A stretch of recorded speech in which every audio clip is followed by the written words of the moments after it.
Om soggens vroeg op te staan laat my altyd met gemengde gevoelens. Mense is mos aan die een kant altyd lus vir nog so 'n bietjie inlê, veral nou dat dit later lig word. Maar aan die ander kant kan jy weer opgewonde wees oor dit wat vandag alles voorlê. En gister het ons mos iets beleef van daai helde ontvangs wat Jesus en ons in Jerusalem gekry het. Ons is dus sommer vroeg op die maandagoggend, saam met Jesus, op pad Jerusalem toe weer. En terwyl ons daai lang optraandes teen die Olyfberg uitloop, sien ons 'n vyeboom langs die pad. Ek kan skielik nie onthou of ek gister die boompie gesien het nie, maar die vyeboom was vol blare, maar daar was nog nie vrugte aan nie, want dit was nog nie vye tyd nie. En weet jy wat? Die vreemdste ding gebeur. Jesus stap na hierdie boom toe, seker in die hoop dat daar wel iewers al 'n voorvy is. Maar helaas, hy was nie so gelukkig nie. En toe vervloek hy die boom omdat dit nie vrugte dra nie.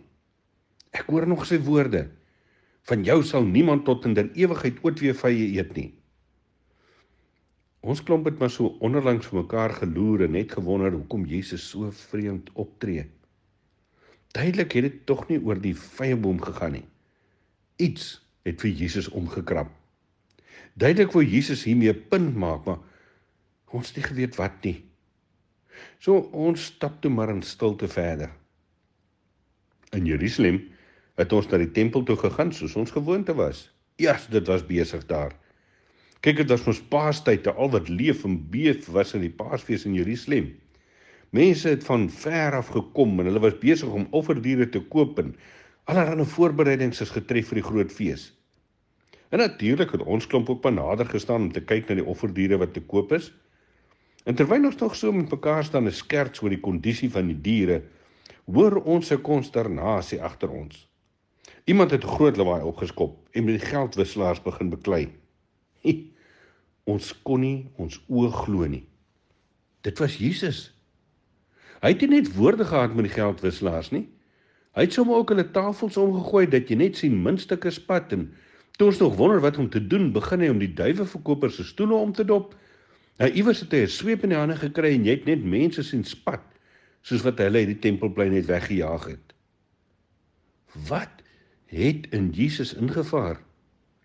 Eers die vyeboom, die arme onskuldige vyeboom, nou dit. Ons het hom nog nooit so gesien optree nie. As dit nie lasterlik sou wees om dit te sê nie, sou ek gedink het dat hy bietjie die plot verloor het. Duidelik was Jesus omgekrap. Maar waaroor? En wat ons nog meer verwar het was, dat hy juis met sy eie mense begin beklei het. Was ons dan nou nie juis in Jerusalem om Israel weer op te rig en die juk van die Romeinse oorheersing af te gooi nie? Ek weet nie, maar hy was omgekrap. Ons sal maar moet sien wat hierdie dag nog oplewer. Al wat ek kan bid, is dat God se genade vir ons moet groot wees.